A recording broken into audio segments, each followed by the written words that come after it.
them feels with that Gon and Kite scene. I felt it right here when I was watching that part of this episode. So this episode actually did a lot. I was looking at, what happened in this episode, and quite a bit actually happened.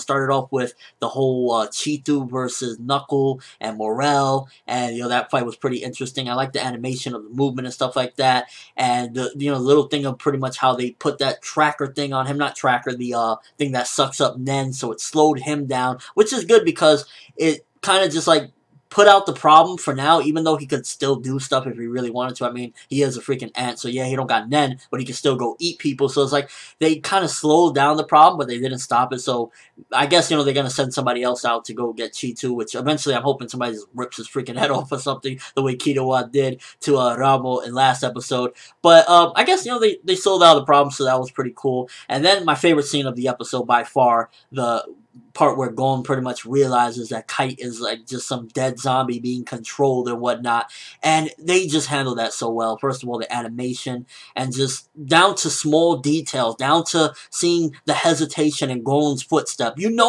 There's quality animation when they're showing hesitation in a foot.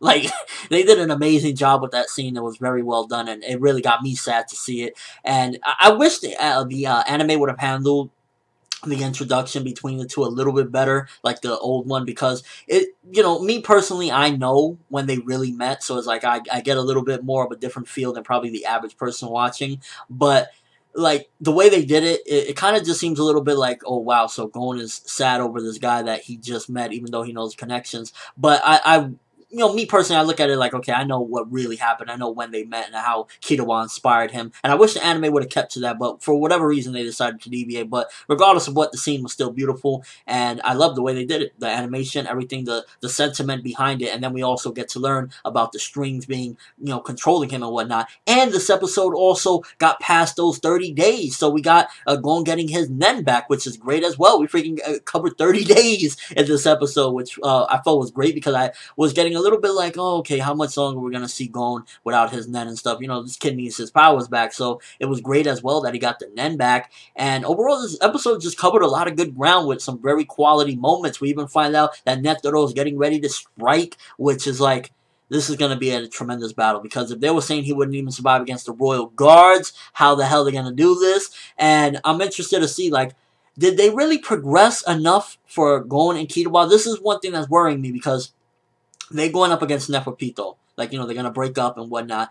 And how much progression from the time that they pretty much had to run and leave Kite behind in the fight against Neferpito, how much have they really trained to kind of go up against her? Now, I know that the strategy isn't really to fight them necessarily. It's just to deviate their attention away from the king so that Netero can go in and do whatever he's going to, planning on doing, which I don't even want to think of how crazy that battle's going to get.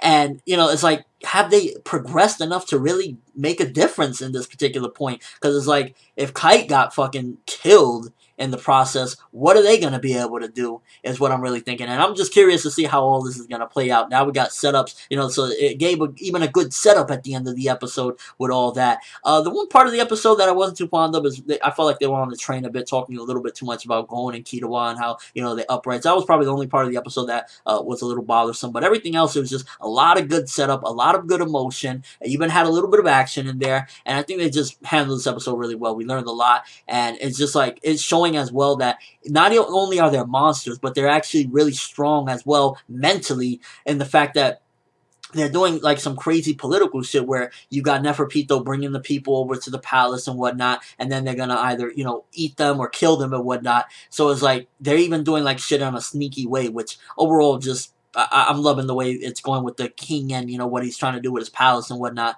This episode, very good episode. I felt like it handled itself very well. It gave good setup, and it just moved things around a lot. So I was really impressed with it, and I think that they handled the scene with Kite and Gon very well. And it was just like freakish to see him. He bugged out one eye was lazy, one eye was open, and it's sad as well to see that, because we got, a little introduction with Kite. We got to be around him for a while and see that he was a pretty chill person. And then you see somebody that was pretty awesome in a state like the way he's in now. And it just it's mind-blowing to see. So very good stuff with this episode, and I can't wait to see what's going to happen as far as like with Chi2 and whatnot. Is he gonna still run around eating people, or is that Nen sucking thing gonna be on him for a while? They definitely isolated the problem, which was good.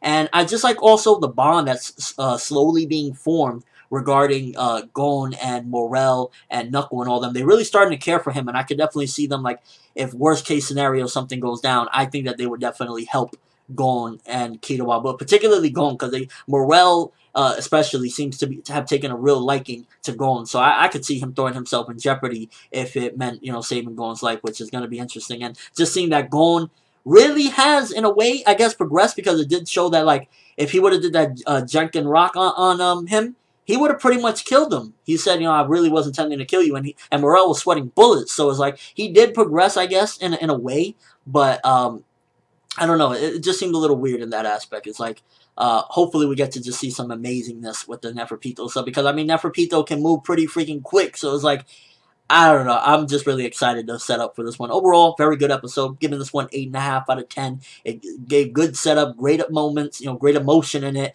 and it just really got me excited, and it was a very enjoyable episode. Let me know what you think, first of all. How is Netero going to do it? How is he going to be able to take down the king in their upcoming battle? Also, the whole thing with the royal guards. How is Gon and Killua going to be able to go up against Neferpito?